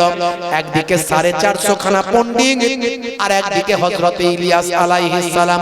সেই সময় নবী বললেন শুনে রেখে দাও, জেনে রেখে দাও, হে দুনিয়ার মানুষ শুনে রেখে দাও, এখন আল্লাহর কাছে পরীক্ষা করা হবে, তোমাদেরকে আল্লাহ গ্রহণ করে না আমাকে আল্লাহ গ্রহণ করে। তোমাদের আল্লাহ কবুল করে না আমাকে কবুল করে, পরীক্ষা করা হবে, নমুনা দেয়া হবে, প্রমাণ দেয়া হবে। তো কি করতে হবে? বলে এক কাজ করো, একটা ষাঁড় জবাই করো তোমরা, করে নিয়ে ষাঁড়টাকে রাখো, আর আমি একটা ষাঁড় জবাই করি, করে রাখি। আকাশ থেকে আগুন এসে যার ষাঁড়টাকে গ্রহণ করবে, ওই জবাই করা গোশতকে গ্রহণ করবে, তুলে নেবে, আল্লাহ তাকে কবুল করবে। বলে তাই নাকি? হ্যাঁ, তাহলে ঠিক আছে, তাই হোক। হে তরুণ যুবকেরা, ওই 450 খানা ভাই আমার বাল খোদার পণ্ডিত, তারা কি করলো? ষাঁড় জবাই করে তার গোশতকে নিয়ে কাঠের উপর রেখে সুন্দর করে রেখে দিয়ে সেখানে ভাই আমার আকাশ থেকে বাল দেবতাকে ডাকতে লাগলো, বাল খোদাকে ডাকতে লাগলো, তাড়াতাড়ি আসো, আমাদের এই উৎসর্গকে কবুল করে নাও, আমাদের এই কোরবানিকে কবুল করে নাও। এই বলে তারা আরাধনা করতে লাগলো, তপস্যা করতে লাগলো। প্রায় 450 খানা পণ্ডিত সেখানে হইচই করতে লাগলো, বিভিন্ন রকম ভাবে প্রদক্ষিণ করতে লাগলো, ইবাদত করতে লাগলো। ঘন্টার পর ঘন্টা কেটে গেল, সকাল থেকে বিকাল পর্যন্ত হয়ে গেল, তখন পর্যন্ত আকাশ থেকে বাল খোদা এলো না, বাল খোদা আকাশ থেকে নাজিল হলো না এবং আগুন দিয়ে পুড়িয়ে দিল না, সেই তার কুরবানিকে কবুল করলো না। এক ফোঁটা পানি নিক্ষেপ আল্লাহর পক্ষ থেকে হলো না। বিকাল হয়ে গেল, হে তরুণ যুবকেরা, সবাই পরাজিত হয়ে গেল। তারা বলে হে ইলিয়াস, এবার তোমারটা দেখাও, দেখি তোমারটা কেমন কবুল হয়। আমাদেরটা তো কবুল হলো না, তোমারটা কেমন কবুল হয়। হযরতে ইলিয়াস আলাইহিস সালাম বিকালবেলা ষাঁড়টাকে জবাই করে তার গোশতটাকে নিয়ে ভাই আমার 12টা পাথরকে সামনে রেখে, যেহেতু বনি ইসরাইলের 12টা গোত্র ছিল, তাই 12টা পাথরকে সামনে রাখলো। 12টা পাথরকে সামনে রেখে তার উপর গোশতটা রাখলো, রেখে দিয়ে বললাম তোমরা কষ্ট করে যেখান থেকে পারো পানি নিয়ে আসো, পানি নিয়ে এসে ওই চারিদিকটা ভিজিয়ে দাও, ওই কাঠগুলো ভিজিয়ে দাও, ওই পাথরগুলো ভিজিয়ে দাও, চারিদিকটা ভিজিয়ে দাও, পানিতে চুপচুপে করে দাও, পানিতে ভিজিয়ে একদম ভালো করে সুন্দরী করে দাও, চুপচুপে করে দাও। হে তরুণ যুবকেরা, যাতে করে আগুন জ্বললে কেউ না বলতে পারে তলায় আগুন দেয়া ছিল। ইলিয়াস নবী লুকিয়ে লুকিয়ে আগুন দিয়ে রেখেছিল, তাই বেশি করে পানি ঢালতে বললেন, যদি আগুন থাকে মনে করে সে আগুন যেন জ্বলে জ্বলে না যায়। ভাই আমার, যদি তারা মনে করে যে আগুন ফাগুন ছিল তাই পানি দিলে তো আগুন জ্বলবে না, সেই জন্য যত খুশি পানি দিয়ে ভাই আমার চুপচুপে করে দেওয়া হলো। এবার আল্লাহর দরবারে দোয়া চাইলেন, আল্লাহ গো, এবার তুমি আমার কুরবানিকে কবুল ও মঞ্জুর করে নাও। হে তরুণ যুবকেরা, হে আমার বন্ধুরা, আকাশ থেকে আল্লাহর কুদরতি ক্ষমতা একটা আগুনের টুকরা নেমে এলো। আগুনের টুকরা নেমে এসে ভাইরা আমার ইলিয়াস নবীর ওই 12টা পাথরের উপর রাখা ষাঁড়ের গোশতটাকে ভাই আমার পাথর সমেত, গোশত সমেত, ওই এলাকার যতটা পানি এদিক ওদিক পড়েছিল, গর্ত হয়েছিল, সব সমেত সব শুকিয়ে দিয়ে সবটাই কবুল করে সব গোশত, কাঠ, পাথর সব সেখান থেকে পুড়িয়ে ছাই ভস্ম করে দিল। আগুন উপরে চলে গেল। গেল। এই দেখে তারা ইলিয়াস নবীর হাতে হাতে ঈমানের দাওয়াত গ্রহণ করল। জোরে হবে না, জোরে হবে না। বলল এবার পানি দিতে বলো আল্লাহকে আকাশ থেকে। ইলিয়াস নবী আল্লাহর কাছে দোয়া চাইল, আল্লাহ এরা সব তওবা করেছে, হেদায়েত হয়েছে, আর এরা অন্যায় কাজ করবে না, আর সন্তানকে এইভাবে বলি দেবে না, উৎসর্গ করবে না, কুরবানি দেবে না, এবার তারা আপনার পথে ফিরে আসবে, আল্লাহর পথে ফিরে আসবে। আল্লাহ তুমি পানি দাও। বলার সঙ্গে সঙ্গে আমার আল্লাহ কয়েক বছর পর অফুরন্ত পানি বনি ইসরাইলের সব মানুষদের কাছে আমার আল্লাহ নাজিল করলেন। জোরে বলুন সুবহান। আল্লাহর পথে ফিরে আসতে হবে। আজও আল্লাহ দোয়া কবুল করবে যদি আমরা আল্লাহর পথে চলি। এখনই তওবা করতে হবে আমাদের। আমরা অনেক অন্যায় করেছি, অনেক পাপ করেছি, সেই জন্য আজকে আমাদের এই পরিস্থিতি হয়েছে। এই পরিস্থিতির শিকার আজকে আমরা এই জন্য হয়েছি। এখনো অন্যায় করা বন্ধ করতে হবে। এখনো 5 ওয়াক্ত নামাজ পড়ার সুযোগ আছে। আপনি নামাজি হয়ে যান, আল্লাহর কাছে নামাজে সিজদায় গিয়ে দোয়া চান। ভাই ভাইকে ভালোবাসুন, মুসলমান মুসলমানকে ভালোবাসুন, হিন্দু খ্রিস্টান জৈন বৌদ্ধ সবাইকে ভালোবাসুন। এখনো অন্যায় করা বন্ধ করুন। খুন খারাপি, মারপিট, দাঙ্গা হাঙ্গামা এসবের মধ্যে কোনো শান্তি নাই। এসব করে আল্লাহ কখনো খুশি হবে না। দুনিয়াবি স্বার্থ বাদ দিন, আল্লাহর দিকে তাকান, নবীর দিকে তাকান। মানুষকে ভালোবাসুন, বাপ-মাকে খেদমত করুন, পিতামাতার সেবা করুন, পাড়া প্রতিবেশীর সঙ্গে ভালো ব্যবহার করুন, ছোটদের স্নেহ করুন, বড়দের সম্মান করুন, নবীর সুন্নতগুলো মেনে চলুন। খাওয়া, শোয়া, ওঠা, বসা নবী কেমন করে বলেছেন সেগুলো করুন। দেখবেন আমার আল্লাহর মাদাদ, আল্লাহর সাহায্য আপনার উপর নাজিল হবে ইনশাআল্লাহ। আজও আল্লাহ আপনার দোয়া কবুল করবেন। আল্লাহ আমাদের হেফাজত করেন। বলুন আল্লাহুম্মা আমিন, বলুন আল্লাহুম্মা আমিন। যাই হোক, আপনাদের খেদমত থেকে বিদায় নেব। যাওয়ার আগে ভাইরা বলেছেন একটুখানি নগদ কিছু যদি আপনারা দেন এই জান্নাতের বাগানে আগামী বছরের জন্য, তাহলে অন্তত একটু উপকার হয়। বুঝতে পারছেন? তাহলে অন্তত একটু উপকার হয়। আগামী বছরের জন্য এই ভাইদের খেদমতে একটু এই জান্নাতের বাগানকে আগামী বছর যাতে আবার সুন্দর করা যায়, একটুখানি ভাইরা বলেছেন। তার জন্য একটু আপনাদের কাছে চাইব, একটুখানি আপনারা একটু সহযোগিতার হাত বাড়াবেন। আল্লাহ আমাদের কবুল করেন। কমিটির ভাইরা কই? আমার এই রুমালটা নিয়ে একটুখানি পাঠাচ্ছি। এই রুমাল, হাজি রুমাল আপনাদের কাছে পাঠালাম। আল্লাহ আমাকে নিয়ে গেছেন মক্কা শরীফ, মদিনা শরীফ, কাবা শরীফ, নবীর রওজা। এই রুমাল আমি আপনাদের কাছে পাঠালাম। ভাই আমার, দাতা হলো আল্লাহর বন্ধু, বখিল হলো আল্লাহর শত্রু। আশ-শাকি ওয়া হাবিবুল্লাহ, আল বাখিল আদুবুল্লাহ। দাতা হলো আল্লাহর বন্ধু, বখিল হলো আল্লাহর শত্রু। মনে রাখবেন, দাতাকে আল্লাহ পছন্দ করেন। দানের বদলে আল্লাহ বিভিন্ন মুসিবত দূর করে দেন। বড় বড় মুসিবত আল্লাহ দূর করেন দানের বদলে। বুঝতে পারছেন ভাইরা আমার?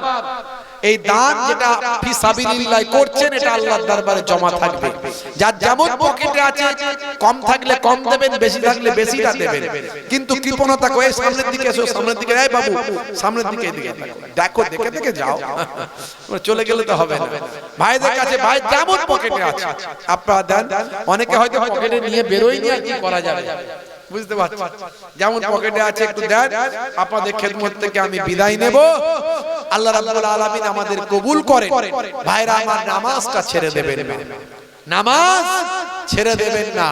মুয়াজ্জিন যখন আযান দেয় হাইয়া আলাস সালাহ, তার মানে এসো নামাজের দিকে এসো। নামাজে এলে আল্লাহ কি বলছেন? আল্লাহ বলছেন, হে মুয়াজ্জিন বলে দাও। কি বলো? মুয়াজ্জিন আবার বলছেন, হাইয়া আলাল ফালাহ,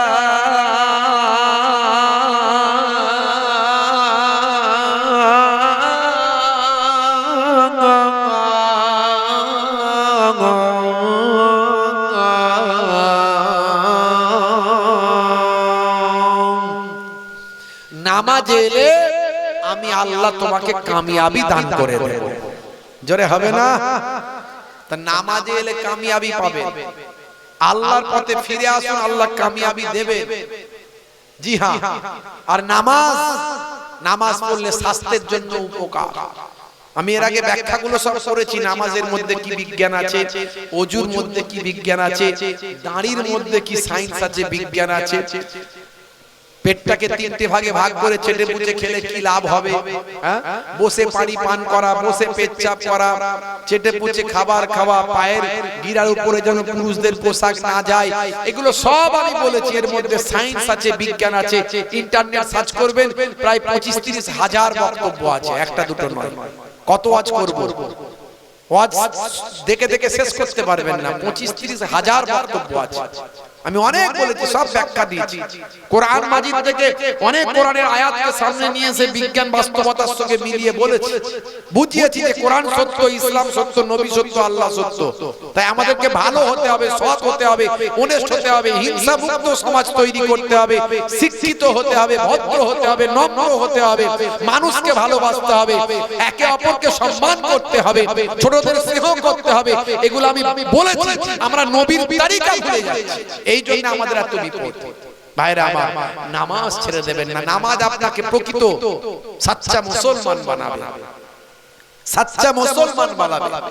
আল্লাহ কোরআনে নিজেই বলছেন, ইন্নাস সালাতা তানহা আনিল ফাহশাই ওয়াল মুনকার। নামাজ তোমাকে অশ্লীলতা ও অন্যায় থেকে দূরে সরিয়ে দেবে। আমার রুমালটা ওই যে রুমাল ও নিয়ে গেছে। ভাইরা আমার, তাই নামাজ ছাড়বেন না। বলবেন না যে কাজ আছে, কাজ কাজের টাইমে হবে। কাজ থেকে মাত্র 12 মিনিট সময় বের করে নিন। জোহরের সময় 12 মিনিট, আসরের সময় 12 মিনিট। সারা দিন রাত কাজ করুন আপনি। 5-12-60 1 ঘন্টা, অনলি 1 আওয়ার পার ডে।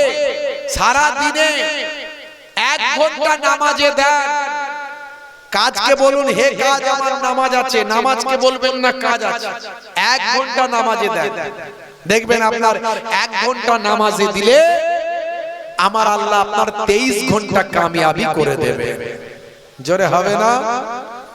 নামাজকে বলো না কাজ আছে, কাজকে বলো আমার নামাজ আছে।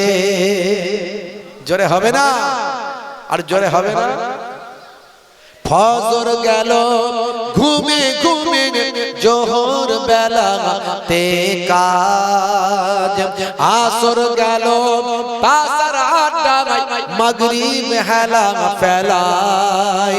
নামাজ তোমার সঙ্গের সাথী, নামাজ হলো গোরের বাতি। নামাজ বিনা এই দুনিয়ায় সবই যে বৃথা।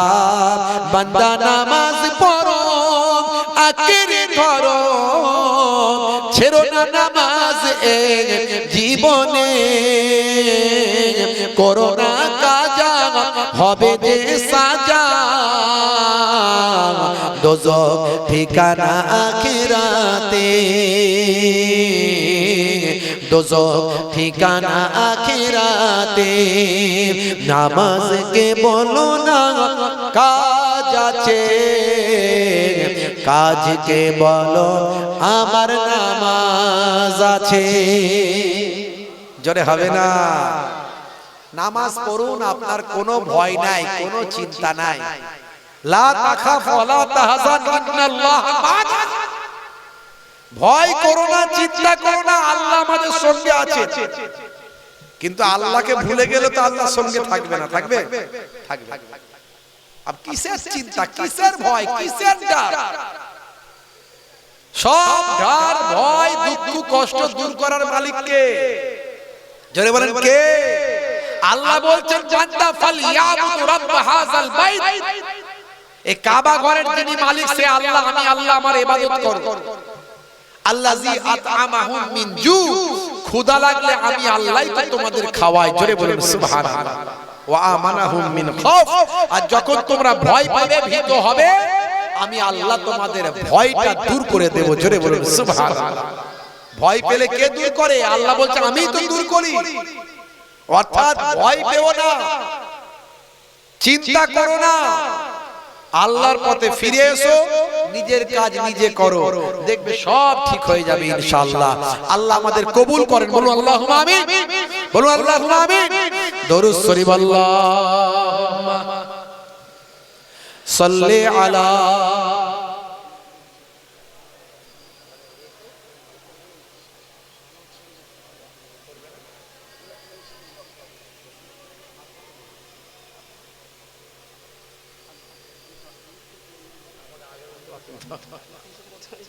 না না, এবার আপনি চাঁদ বলে আমি ভাবলাম যে মনে হয় তাড়াতাড়ি বলছেন। ফোনে কথা হয়েছে। দরুদ শরীফ আল্লাহুম্মা সাল্লি আলা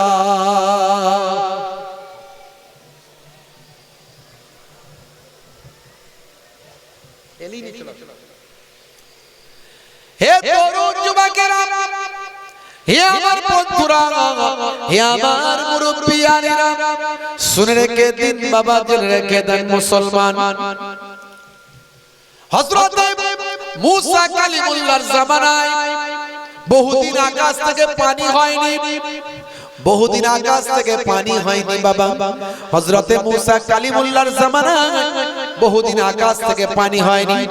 হে তরুণ যুবকেরা, হে আমার বন্ধুরা, শুনে রেখে দিন বাবা, জেনে রেখে দেন মুসলমান।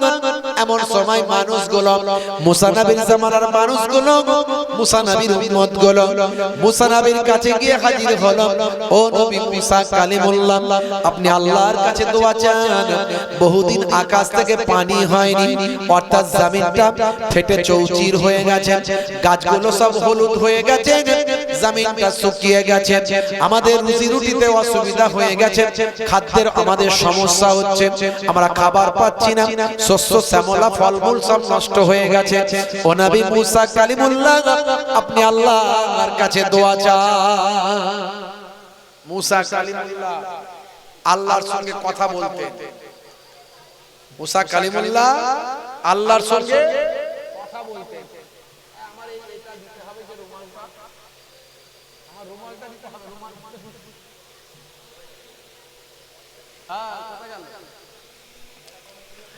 হে তরুণ যুবকেরা, মুসা কালিমুল্লাহ আল্লাহর সঙ্গে কথা বলতেন। ভাইরা আমার, তরুণ যুবকেরা আমার, মুসা কালিমুল্লাহ আল্লাহ কত সম্মান দিয়েছেন, এই জন্য কালিমুল্লাহ বলা হয়। ভাইরা আমার, কালিমুল্লাহ মানে আল্লাহর সঙ্গে কথা বলে, হাবিবুল্লাহ মানে আল্লাহর বন্ধু, খালিলুল্লাহ মানে আল্লাহ বন্ধু। ভাইরা আমার, তবে হাবিবুল্লাহ আমাদের নবীকে বলা হয়। হে তরুণ যুবকেরা, হে আমার মুরব্বিয়ানেরা, শুনে রেখে দেন বাবা, জেনে রেখে দেন, হাবিবুল্লাহ কোন বন্ধু, খালিলুল্লাহ কোন বন্ধু। খালিলুল্লাহ মানে যিনি আল্লাহর সঙ্গে বন্ধুত্ব করে তাকে খালিল বলা হয়।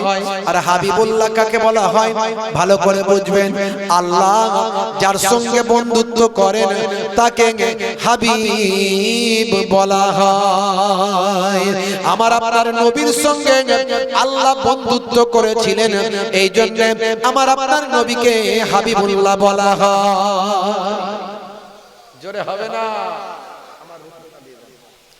হে তরুণ যুবকেরা, হে আমার মুরব্বিয়ানেরা, এমন সময় মুসা কালিমুল্লাহ, ভাইরা আমার, তার জামানায় মুসা কালিমুল্লাহর একজন উম্মত বলছেন, হুজুর আপনার কাছ থেকে শুনেছি আখিরি জামানার পয়গম্বরের কথা, আখিরি জামানার পয়গম্বরের অনেক সম্মান আল্লাহ দিয়েছেন, অনেক ইজ্জত আল্লাহ দিয়েছেন, সে আখিরি জামানার পয়গম্বরের কথা আপনার কাছ থেকে শুনেছি।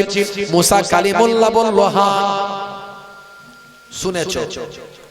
বলল, এত সম্মান আখিরি জামানার পয়গম্বরের? বলে, হ্যাঁ।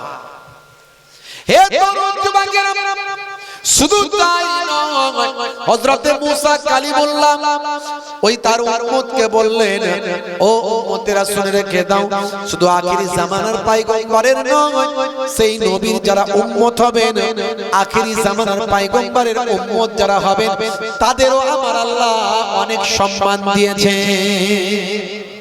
জোরে হবে না? জোরে হবে না? উম্মতে মুহাম্মাদির কত সম্মান। মুসা কালিমুল্লাহর উম্মতরা বলতে, হুজুর আপনার কাছ থেকে শুনলাম যে উম্মতে মুহাম্মাদি নাকি অনেক কম বয়স বাঁচবে, অনেক কম বয়স, 50 বছর, 60 বছর, 70 বছর। হ্যাঁ, আর আমরা কোথায় 300 বছর, 200 বছর, 400 বছর। হ্যাঁ, অন্যান্য নবীর উম্মতেরা অনেক বছর করে বাঁচে। হ্যাঁ, নবীরাও কত বছর বেঁচেছেন ভাইরা আমার, তরুণ যুবকেরা আমার। নূহ নবী 950 বছর হায়াত পেয়েছেন, 950 বছর। বুঝতে পারছেন? কয়েকটা নবীদের জামানা পেয়েছেন। একজন ব্যক্তি, তার নাম হলো আউস বিন আনাক। কি নাম বললাম? আউস বিন আনাক। 3500 বছর, 3500 বছর বেঁচেছেন। তো মুসা নবীকে তার উম্মতরা বলছে, হুজুর আখেরি জামানার উম্মত নাকি 50, 60, 70 অল্প বয়স বাঁচবে। বলে হ্যাঁ বাবা, অল্প বয়স বাঁচবে। তো আখেরি জামানার পয়গম্বরের উম্মতের এই অল্প বয়সে তাদের কি বিয়ে শাদী হবে? তাদের কি বিয়ে টিয়ে হবে? বলে হ্যাঁ, বিয়ে শাদী তো হবে। বলছে হুজুর বিয়ে শাদী হবে যখন, নিশ্চয়ই ছেলে পুলে আর হবে না। না, ছেলে পুলেও হবে। বলছে হুজুর সব বুঝলাম, বিয়ে শাদী হবে, এই অল্প বয়সে আমরা কোথায় 400-500 বছর করে বাঁচছি। আমাদের আপনার উম্মত, অন্যান্য নবীদের উম্মত 700-800 বছর। তো এই 50-60 বছরে বিয়েও হবে, ছেলেও পুলেও হবে। বলছে হ্যাঁ হবে। তাহলে নিশ্চয়ই এরা নামাজ কালাম ইবাদত বন্দেগী কিছু করতে পারবে। বলছে না, এরা যদি চেষ্টা করে পারবে, এই অল্প বয়সেই পারবে। সময় অল্প হলে কি হবে, পারবে। কিন্তু এদের জন্য, এদেরকে আল্লাহ এত পছন্দ করে যে এদের সম্মান কোন নবীর উম্মতেরা পাবে না। জোরে হবে না? উম্মতে মুহাম্মাদি অল্প দিন বাঁচলেও এদের আল্লাহ এত সম্মান দিয়েছে যে কোন নবীর উম্মত এই সম্মান পাবে না। বলে কি করে? এই উম্মতে মুহাম্মাদির জন্য আল্লাহ স্পেশাল কিছু নাইট, কিছু রাত্রি, কিছু দিন তৈরি করে দিয়েছে। যেমন লাইলাতুল কদরের রাত আছে না নাই? ইন্না আনজালনাহু ফি লাইলাতুল কদর ওমা আদরাকা মা লাইলাতুল কদর আছে না নাই? নিশ্চয় আমি আল্লাহ তাআলা কোরআন মাজিদকে লাইলাতুল কদরের রাত্রিতে নাজিল করেছি। জোরে বলুন সুবহানাল্লাহ। হ্যাঁ, লাইলাতুল কদরটা কি জানেন? আল্লাহর নবীকে আল্লাহ বলছেন লাইলাতুল কদর খায়রুম মিন আলফি শাহর। লাইলাতুল কদরটা হলো, ওই রাতটা হলো 1000 মাস অপেক্ষাও আরো উত্তম। জোরে বলুন সুবহানাল্লাহ। অর্থাৎ ওই একটা রাত ইবাদত করলে 1000 রাতের থেকেও কত বেশি সেটা আল্লাহ বলেন, তার থেকে বেশি বলেছেন। তাহলে একটা রাত ইবাদত করলে 1000 মাস অপেক্ষাও, 1000 মাস মানে হিসাব করেন দিন কতদিন হচ্ছে, তার থেকেও বেশি উত্তম। জোরে বলুন সুবহানাল্লাহ। এই রকম বোনাস নাইট, শবে কদর, শবে বারাত, হ্যাঁ ভাই আমার। তারপর আছে আপনার ঈদুল জুহা, ঈদুল ফিতর, আশুরা আছে না নাই? মুহররমের আশুরা। এই সব যে রাতগুলো কিছু আল্লাহ দিয়েছেন স্পেশাল উম্মতে মুহাম্মাদি। উম্মতে মুহাম্মাদিকে আল্লাহ এত সম্মান দিয়েছে। হে তরুণ যুবকেরা, হে আমার বন্ধুরা, শুনে রেখে দিন বাবা, জেনে রেখে দেন। হে মুসলমান, একটু লক্ষ্য করো। হযরতে মুসা কালিমুল্লাহ আল্লাহকে বলছেন, আল্লাহ তুকাল্লিমু মাই হাল তুকাল্লিমু আহাদা গায়রি। আপনি আমাকে, আমার সঙ্গে কথা বলেন, আপনি আমার সঙ্গে কথা বলেন, মুকালেমাত করেন, আপনি আর কারো সঙ্গে কি কথা বলেন? হে তরুণ যুবকেরা, হে আমার মুরব্বিয়ানেরা, মুসা নবী নিজের ভ্যালুয়েশনটা একটু দেখে নিচ্ছেন। আল্লাহর সঙ্গে আমার এত সম্পর্ক, আর কারো সঙ্গে এরকম সম্পর্ক আছে কিনা একটু নিজের ভ্যালুয়েশনটা যাচাই করে নিচ্ছেন মুসা নবী। আল্লাহ বলছেন, হে নবী মুসা, তোমার সঙ্গে আমি কথা বলি, এটা ঠিক কথা, তবে শুনে রেখে দাও, জেনে রেখে দাও, বাইনি ওয়া বাইনাকা ৭০ আলফা হিজাব। তোমার আর আমার কথার মাঝখানে ৭০,০০০ নূরের পর্দা থাকে। পর্দার ভিতর থেকে কথা হয়। মুসা নবী বলল আল্লাহ শুধু কথা বললে হবে না, দেখা করতে চাই, একটু দেখতে চাই। আল্লাহ বললেন লান তারানি, দেখা পাবে না, দেখতে পাবে না। মুসা নবী খুব জেদি মানুষ ছিলেন প্রথম থেকে, বাচ্চা বয়স থেকেই জেদি, যে ধরেছে ছাড়বো না, বুঝতে পারছেন। আল্লাহ দেখা করতে চায়। আল্লাহ দেখলে তো মহা মুশকিল, মুসা তো দেখা করতেই চায় কিন্তু দেখা তো হবে না, সম্ভব নয়। তো এতই যখন দেখা করতে চাও তাহলে তুর পাহাড়ে ওঠো। ৭০,০০০ নূরের পর্দার ভিতর থেকে নূরের তাজাল্লি যখন পড়লো, মুসা নবী অজ্ঞান হয়ে গেলেন আর তুর পাহাড় জ্বলে শেষ, দেখা হলো না। আর আমার আপনার নবীকে, আমার আপনার নবী বলেননি যে দেখা করব। আল্লাহ বলছেন হে নবী আমি দাওয়াত দিলাম, আমি আপনার সঙ্গে মুলাকাত করব। জোরে হবে না? তাহলে আমরা কোন নবীর উম্মত? আল্লাহ বলছেন হে নবী মুসা, তোমার আর আমার মাঝখানে ৭০,০০০ নূরের পর্দার ভিতর থেকে কথা হয়। তবে শুনে রেখে দাও, জেনে রেখে দাও হে নবী মুসা, উম্মতে মুহাম্মাদি যখন সালাতে দাঁড়িয়ে যায়, নামাজে যখন সিজদায় যায়, যখন সিজদায় গিয়ে সুবহান রাব্বিয়াল আলা বলে আমার তাসবিহ পড়ে, হে নবী মুসা কালিমুল্লাহ শুনে রেখে দাও, তখন উম্মতে মুহাম্মাদি আর আমি আল্লাহ কোনো পর্দা মাঝখানে থাকে না। এই জন্যই নবী বলেছেন as-সালাতু মিরাজুল মুমিনিন, মুমিনদের জন্য মিরাজ হলো নামাজ। মিরাজ মানে আল্লাহর সঙ্গে দেখা করা। আমার নবী মিরাজে গিয়েছিলেন মানে আল্লাহর সঙ্গে দিদার হয়েছিল। আল্লাহ রাব্বুল আলামিন বলেন হে নবী মুসা কালিমুল্লাহ, তোমার সঙ্গে আমার মোলাকাত, তোমার সঙ্গে আমার কথা হয় ৭০,০০০ নূরের পর্দার ভিতর থেকে।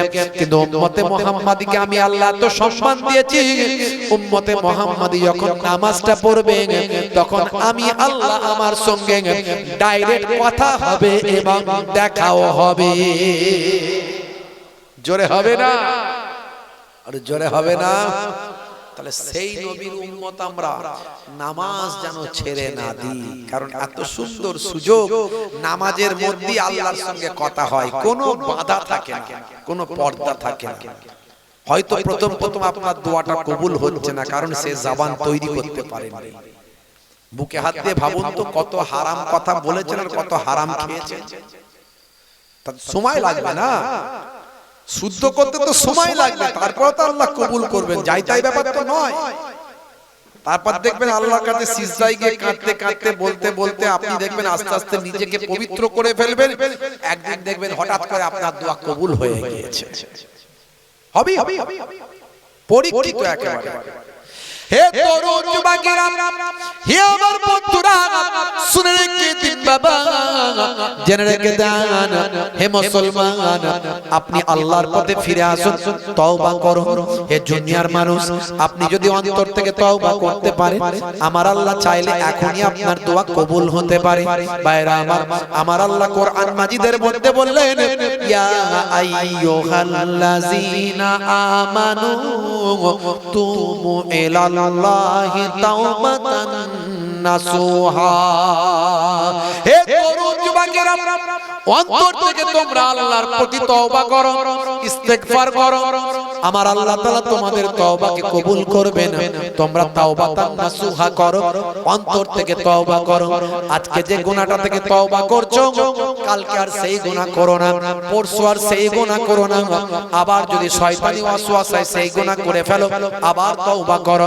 হে তরুণ যুবকেরা, শুনে রেখে দিন, জেনে রেখে দিন বাবা, হযরতে মুসা কালিমুল্লাহ তার উম্মতদের বললেন চলো বাবা, ময়দানে গিয়ে ইস্তেসকার নামাজটা আদা করতে হবে। দীর্ঘদিন ধরে পানি হচ্ছে না, পানি না হওয়ার জন্য আল্লাহর দরবারে ইস্তেসকার নামাজটা আদায় করব। চলো বাবা ময়দানে যাই। কয়েক হাজার মানুষকে নিয়ে ময়দানে গিয়ে হযরতে মুসা কালিমুল্লাহ 2 রাকাত ইস্তেসকার নামাজটা আদা করলেন। নামাজ আদায় করে আল্লাহকে দোয়া চাইছে, আল্লাহ আমি তোমার মুসা, আমার দোয়া ফিরিয়ে দিও না, তোমার সঙ্গে তো আমার কথা হয়। আল্লাহ তুমি বলো, এই যে এত আমার উম্মতদেরকে নিয়ে নামাজ পড়ে তোমার কাছে দোয়া চাইছি, পানি হয় না, বড় কষ্ট হচ্ছে মানুষের, একটু পানি দাও। আল্লাহ বললেন হে নবী মুসা শোনো, তুমি দোয়া চাইছো, যত মুসা নবী দোয়া চাইছেন তত পানি হওয়া তো দূরের কথা, আকাশে রৌদ্রের তেজ বেড়ে যাচ্ছে, রৌদ্রের পাওয়ার বেড়ে যাচ্ছে। মুসা নবী আল্লাহকে বললেন, আল্লাহ এটা কেমন কথা? আমি তোমার নবী, তোমার সঙ্গে আমার কথা হয়, তোমার সঙ্গে আমি কথা বলি, এত মানুষের সামনে আমাকে অপমান করছো। আমি যতবার তোমার কাছে দোয়া চাইছি তত সূর্যের তাপ বাড়িয়ে দিচ্ছ। ব্যাপারটা কি? তুমি তো মেঘ দেওয়ার কথা, পানি দেওয়ার কথা, তার জায়গায় সূর্যের তাপ বাড়িয়ে দিচ্ছ। আমার আল্লাহ এটা তুমি করো না, এটা তুমি করো না। আমি মানুষের কাছে বড় বেইজ্জত হব, আমাকে তুমি নবী বানিয়েছো, আর তারপরে আমার দোয়া যদি কবুল না হয় মানুষের কাছে কেমন করে আমি মুখ দেখাবো? আল্লাহ বললেন, হে নবী মুসা শোনো, আমি তোমার জন্য নয়, তোমার এই মজলিসের ভিতরে একজন ব্যক্তি আছে 40টা বছর ধরে আমি আল্লাহকে ডাকে না, আমি আল্লাহর ইবাদত করে না। যতক্ষণ তোমার মজলিসে সে থাকবে ততক্ষণ তোমার দোয়া আমি আল্লাহ কবুল করব না। এমনি মুসা নবী রাগী মানুষ, বুঝতে পারছো? এই উঠে দাঁড়িয়ে দাঁড়িয়ে, এই কে আছিস? বেরো, নামাজ পড়িসনি, আল্লাহকে ডাকিসনি, 40 বছর আল্লাহর সঙ্গে কোনো সম্পর্ক নেই, এখন পানি চাওয়ার জন্য বেটা ঠেলাই পড়ে এই মজলিসে ঢুকেছিস? হ্যাঁ, ঠেলাই পড়ে এখানে এসেছিস? বেরো বেরো, কে আছিস? বেরো। আচ্ছা বলুন তো, কেউ যদি থাকে বেরোবে? সে তো আরো সবার কাছে মার্ক হয়ে যাবে, তাই না? অপমান হয়ে যাবে, লোকে তাকে সকালবেলা টিকতেই দেবে না। যত মুসা নবী বলছে বেরো, সে আরো মাথা নিচু করে নিচ্ছে। যে আছে ওর ভিতরে সে মাথা নিচু করে ভাবছে যে মুসা নবী যেন আমাকে দেখতে না পারে, চিনতে না পারে, বুঝতে পারছো? হে তরুণ যুবকেরা, মাথা নিচু করে নিয়েছে যাতে মুসা নবী আমাকে দেখতে না পায়। আল্লাহর দরবারে মাথা নিচু করে এবার ঝরঝর করে কাঁদে, তওবা করে, অন্তর থেকে তওবা করে, তাওবাতান নাসুহা করে। হে আল্লাহ, তুমি মুসা নবীর আল্লাহ, মুসা নবীর উম্মতের আল্লাহ, সমস্ত জীবকুলের আল্লাহ, গাছপালা তরুলতা সবই তো তুমি আল্লাহ, আর আমার মতো হতভাগার আল্লাহ তুমি ছাড়া আর কেউ নাই। আজকে আমি বড় বিপদে পড়েছি, এত মানুষের ভিতরে ধরা পড়ে গেছি। 40 বছর আমি তো তোমাকে ডাকিনি, কোনোদিন তোমার ইবাদত করিনি, কোনদিন তোমার নামাজ পড়িনি, তোমার কাছে শরণাপন্ন হয়নি। আজকে জমির ফাটল ধরে গেছে, চাষ নষ্ট হয়েছে, তাই আমিও এদের লাইনে ভিড়েছি। আজকে আমি বেরোতে পারছি না, এখান থেকে যেতে পারছি না। তোমার কাছে তওবা করছি অন্তর থেকে, তুমি ফিরিয়ে দিও না, ঘুরিয়ে দিও না। হে তরুণ যুবকেরা, হে আমার বন্ধুরা, এমন সময় সেই মানুষটি আল্লাহর কাছে তওবা করে দোয়া চায়, হে আমার আল্লাহ, আজকের দিনে যদি তুমি আমার সম্মানটা বাঁচিয়ে দাও, আজকের দিনে যদি তুমি আমার ইজ্জতটা বাঁচিয়ে দাও, তুমি যদি আকাশ থেকে পানিটা দিয়ে দাও, তাহলে আমি তোমাকে কথা দিলাম, আজ থেকে আমি তোমার পথে ফিরে আসব, তোমার ইবাদত করব, আমি তোমার দ্বীনের পথে চলব। আজ থেকে আমি তওবা করে মুসা নবীর উম্মত হয়ে যাব। আমাকে আজকে অপমান করো না, এত মানুষের সামনে বেইজ্জত করো না, আমার ইজ্জত তুমি ঢেকে দাও, তুমি তো ইজ্জত রক্ষা করনে ওয়ালা। আমার আল্লাহ, তুমি আমার দোয়া কবুল করো, আকাশ থেকে পানি বর্ষণ করো, তাহলে অন্তত আজকের দিনে আমি রক্ষা পেয়ে যাব। হে তরুণ যুবকেরা, হে আমার বন্ধুরা, কিতাবের মধ্যে দেখতে পাওয়া যায় সঙ্গে সঙ্গে আকাশ থেকে কালো মেঘ হয়ে গেল, কালো মেঘ হয়ে গিয়ে অফুরন্ত পানি, রহমতের পানিটা মজলিসে বর্ষণ হলো। জোরে হবে না? জোরে হবে না? মুসা কালিমুল্লাহ অবাক, আল্লাহ তুমি তো বললে একজন লোক আছে 40 বছর আল্লাহকে ডাকেনি, সে না বেরোলে তুমি পানি দেবে না, তো পানি দিলে কেন? ব্যাপারটা কি? তুমি আমাকে অপমান করে দিচ্ছ আল্লাহ, এত মানুষের সামনে আমি এদের নবী, আমার সঙ্গে তোমার কথা হয়, আর আমি সেই লোককে এখনো বের করিনি, তুমি বললে সে না বেরোলে পানি হবে না, আর সে বেরোলে তোমরা কি পানি দিয়ে দিলে? ব্যাপারটা কি? আল্লাহ বলতেন, হে নবী মুসা শোনো, এতক্ষণ আমি যার জন্য পানি দিচ্ছিলাম না, যার কারণে আমি এতক্ষণ পানি দিচ্ছিলাম না, এখন আমি তার কারণে পানিটা দিয়ে দিলাম। হে তরুণ যুবকেরা, মুসা কালিমুল্লাহ বললেন, ব্যাপারটা কি আমার আল্লাহ একটু খুলে বলুন। আল্লাহ বললেন, শোনো, এতক্ষণ যে লোকটা বসেছিল 40 বছর আমার ইবাদত করেনি, আমাকে ডাকেনি, আমি তার উপর নারাজ হয়ে গিয়ে তোমার দোয়াটা কবুল করে নিচ্ছিলাম না, তোমার দোয়াটা কবুল করছিলাম না, রহমতের পানিটা আমি দিচ্ছিলাম না। তুমি যখন আওয়াজ দিলে সেই মানুষটা বুঝতে পেরেছে, সেই মানুষটা সঙ্গে সঙ্গে তওবা নাসুহা করেছে, অন্তর থেকে তওবা করেছে, আমি আল্লাহর দরবারে কেঁদেছে, সে আমি আল্লাহর দরবারে ফরিয়াদ করে বলেছে, আল্লাহ তুমি আমার ইজ্জতটা বাঁচাও, আজ থেকে আমি তোমার ইবাদত করব, মুসা নবীর উম্মত হয়ে যাব। আমি আল্লাহ তাআলা তার ফরিয়াদকে কবুল করে, তার তওবা নাসুহা কবুল করে, অন্তর থেকে কান্নাকে কবুল করে, তার খাতিরে আমি কালো মেঘ দিয়ে রহমতের পানিটা বর্ষণ করে দিলাম। আল্লাহ বললেন, হে নবী মুসা, তার জন্যই আমি পানি দিয়েছি, যার জন্য পানি দিচ্ছিলাম না এখন তার জন্যই দিয়েছি। মুসা নবী বলছে, আল্লাহ তাহলে সবই বুঝলাম, কিন্তু লোকটাকে একটু চিনিয়ে দাও, সেই গুণধর লোকটাকে একটু দেখতে চাই, হ্যাঁ একটু দেখে নি সেই গুণধর ব্যক্তিটাকে। আল্লাহ বললেন, না না, তুমি আমার বান্দা, তুমি আমার নবী, সেও আমার নবী না হলেও সেও তো আমার বান্দা। আমি আল্লাহ তাআলা আমার বান্দাকে অন্য বান্দাদের সামনে কখনো অপমান করব না। জোরে হবে না, জোরে হবে না। আল্লাহ বান্দাকে অপমান করতে চায় না, কিন্তু বান্দা বান্দাকে অপমান করে, করে না, করে না? যেটা বলার নয় সেটাও বলে।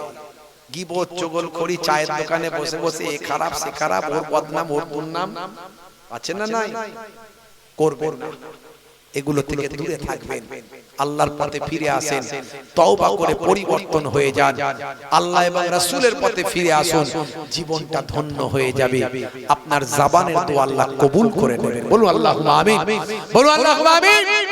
ভাইরা আমার, উম্মতে মুহাম্মাদীর অনেক মর্যাদা বাপ, উম্মতে মুহাম্মাদীর অনেক সম্মান, উম্মতে মুহাম্মাদীর অনেক ইজ্জত আমার আল্লাহ দিয়েছেন। আমরা আমাদের ইজ্জত রাখতে পারিনি, না হলে আমাদের উপরে কোনো মুসিবত আসার কথা নয়, আমাদের উপরে কোনো মুসিবত আসার কথা নয়।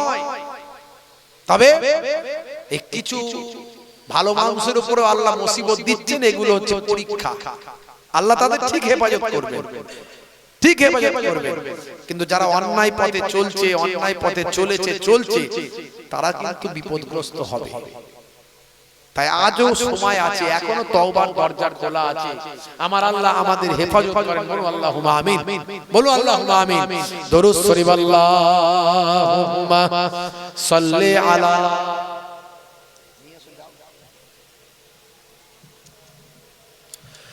ওয়া আলা আলি সাইয়্যিদিনা।